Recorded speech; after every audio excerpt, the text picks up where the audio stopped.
guys, Brandon Taylor here to go through another one of my piece of gear that I don't use as much anymore since I tend to stick to more Dean guitars now, but I still do have this guitar because it does have some sentimental value to me. And that is my 2008 Gibson Les Paul Studio. Now this was actually my first real guitar that was purchased for me by my father, which, even though that I have my qualms against Gibson now just because of the way they've been handling all the other luthiers and stuff like that, I still play this to this day just because of what it means to me. You know, the fact that after my first my first actual guitar that I was given, I pretty much broke it because what it was sitting on the edge of my bed with the audio jack still in. And then when it fell, it actually fell right when the jack actually went straight into the body. So, and I was supposed to be joining a band back then during high school, so Dad's like, alright, time to get you your first real guitar. So it was either this or the SG, and I honestly don't like the look and feel of SG, so I was like, you know what, let's go with the Les Paul, since the Explorer was like $300 or $400 more. So, and as I said before, this is a 2008, which is, maybe I can get it on there. So yeah, it's legit. It's not some chips in, because we actually got out of Guitar Center. So I've had this since probably, let's see, yeah, so 2008, that would be, let's just say over a decade. And most of my first riffs were actually written on this guitar because I was pretty much just learning how to write on the other guitar and mainly just learning covers and stuff like that on there. But I guess going through this, I mean, it's like your classic setup for a Gibson Les Paul. You know, it's so the pickups that they came with were the burst buckers that they had, you know, putting in all their stuff. But what I did, I actually replaced the bridge pickup with a Seymour Duncan Nazgul. This needs a cleaning as well, which to me is my favorite passive pickup, and that's one of the other reasons why I like using this guitar, just because of the fact that I get that passive sound that I really like out of the Nazgul. This is, what do they call it? A nitro glucose finish, but to me I just call it a natural wood finish. You know, so neck and the body are both mahogany, and I'm gonna think it's an all mahogany. I don't know. I mean, most of the time the Les Paul, the top is gonna be maple, so I'm gonna go off on the assumption that that's what it is, because I actually had to look up all the specs on here because it's been such a long time since I actually had that knowledge in my head. So it's the 24 1/4, I think what it is for the neck profile. So when it comes to handling lower tunings, it's usually best to have thicker strings, but the 10 through 52 seems to still work for me from using it in D standard and drop C, whereas all my other guitars is either in E standard or open C. This one I keep in the D standard to drop C standard.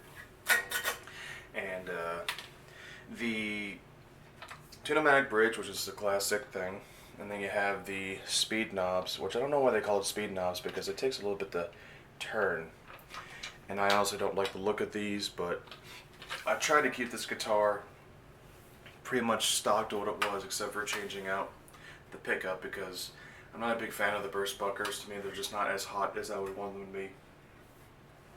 And 22 frets, like classic any Les Paul, and got your pick card with your regular 3-way switch.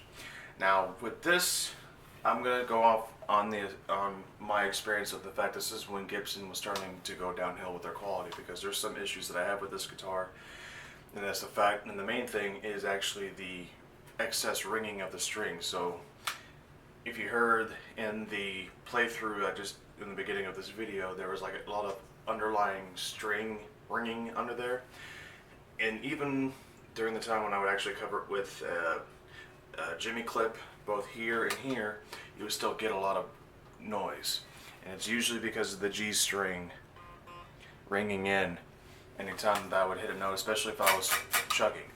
So what I think that could possibly be maybe the nut, but I don't know. I mean, that's requiring further investigation, but that's the main thing. And also with it being an '08, and also Gibson following through with what they usually do, because this is based off the 50s style neck profile and all that.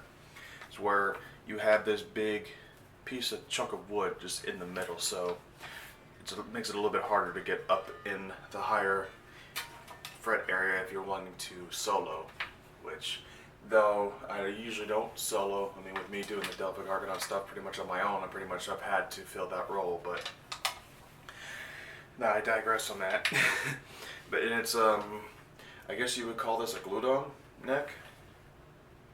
Yeah, because it looks like it's a separate part of the body. So, and also with most Gibsons, the neck is pretty thick, though it's not as thick as some other guitars I've played. Like I played a Schecter Omen not too long ago, and to me that had a thicker neck, and I'm like, nah, not for me. But at the end of the day, though, you cannot deny the classic sustain and sound that you do get out of the Les Paul, which I do still like the sound of this. And besides the, the little minor issues with the stringing of the ringing of the string underlying when I'm playing, and just the fact that the business practice that Gibson has had recently, all the way back since maybe even 2013, it's still, I don't know. I mean, this is probably going to be the only Gibson I have, unless I want to have like a relic one, like maybe in like an 83, like a 83 Explorer. So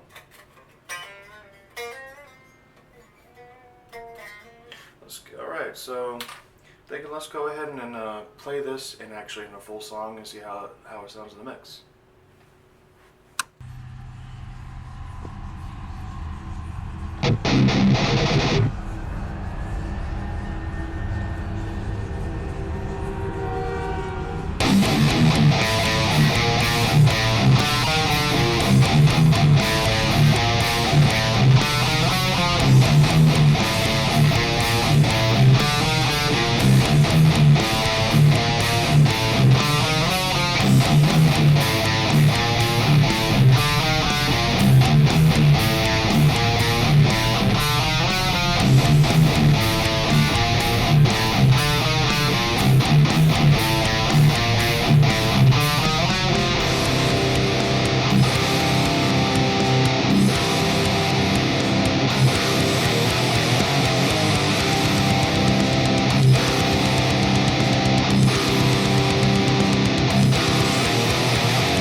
Me playing through Creatures of the Deep with this over it, and like I said, there's a couple points in there I could actually hear the string ringing in once again. But so that was actually a run through of my Gibson Les Paul, and I should also say this is also a chambered Les Paul, because this was back when they were doing their chamber to make it less heavy, because I guess people were complaining about the weight, which I'm like, but you expect the weight in a Les Paul.